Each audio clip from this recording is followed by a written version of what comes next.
colleagues and acquaintances. Okay, so could be like neighbors if you're not really close to them, but you just see them socially. Or it could be just like acquaintances, could be mutual friends or people you see around, but you're not particularly close to them. You don't really speak to them all the time. You don't really have a one-on-one relationship with them where you're both, seeking comfort, seeking connection, seeking validation, seeking each other out as company. So for these people, you have to have like really strong boundaries. You have to be polite, but you have to be assertive. So you don't tell them stuff about you at all. You don't tell them negative stuff about you at all. You don't tell them personal stuff. And for this, I would suggest you outline, like, for every layer, you find the boundaries that work for you, play with them a little, and figure out what works for you. So then, like, because I've been like not great with doing this, I think it's really important to be able to do this. So the first layer is the inner circle. The second is close friends and family.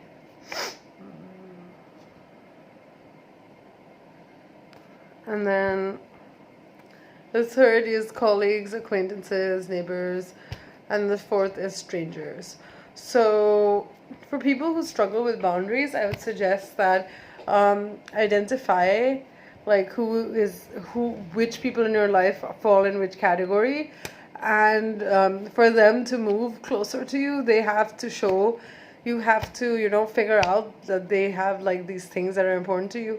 So for me, it's like that they're honest, that they're authentic, they're not pretentious, that they care about personal growth, and they want to form meaningful connections, which for me means they care about social justice, they care about a lot of things that I care about, they share the same values.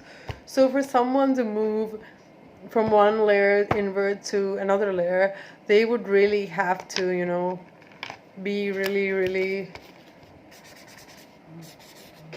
So they would have to be.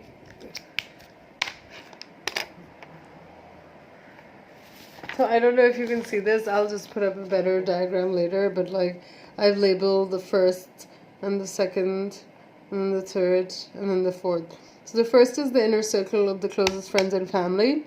The second is just family, friends, other people. And the third is like acquaintances and colleagues, neighbors, and the fourth is strangers. So I'm going to work on this and identifying boundaries for these. I suggest you guys also do that, especially for people who have weak boundaries like me, people who are codependent or love addicts or have BPD or have not just had the opportunity to work on their boundaries or develop healthy boundaries as a child or as an adolescent. Let's work on that. And I didn't really know that this is a thing. I always used to overshare and share like just too much information too soon. But I think it is really important to pace relationships and not over trusting someone too quickly that we don't really know if it makes us feel vulnerable and can actually leave us vulnerable if that person decides to use that information against us. So like also like there are sometimes when you feel like impulsive and you want to tell people things. I guess like sometimes you can tell strangers if you're pretty sure you'll never see them again. But there's always that risk, right? So, just be like aware of what you're doing when you're doing it. And I think it is really important to do this. I've never known that there was such, like, I never categorized these things in my mind. The first time I did it was with a friend of mine who sort of explained this to me, that this is like the pyramid of relationships and how it works. And, romantic partners can be in the inner circle. Probably they will be, but just depends what you want. So, I guess it is really important, really difficult to have a partner and not have them in your inner circle, because then that relationship is probably going to lack honesty and all this deep connection and intimacy that makes a good relationship.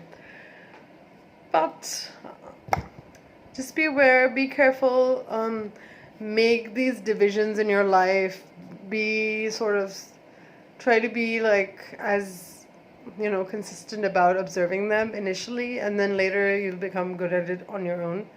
So I hope that helps, guys, and I will see you guys soon, and I will work on this myself. So some other things that we might not want to tell people, or just like the way we interact with them. So like other things that are part of this could be like the physical space. So for instance, if you are with someone in your inner circle, you may want like a foot or a foot and a half or 2 feet is fine. But if it's someone who's a stranger, you need like way more distance. And depending on the culture you're coming from, it also varies based on that. So then there could also be like letting someone borrow your things, letting someone, become familiar with you in terms of joking around with you. If someone is a stranger and they're joking around with you and you find it offensive, you don't really have to play along. And, if someone is in your inner circle, they're more likely, hopefully, you've chosen the right people to care about your boundaries. So you can sort of just try to surround yourself with people who are safe or who actually support you, who feel happy about you being happy and you growing, like who feel genuinely happy, and they're not like hating you internally but pretending to give you all this encouragement. So just be aware of all this. And I guess like a good indicator is time and experiences.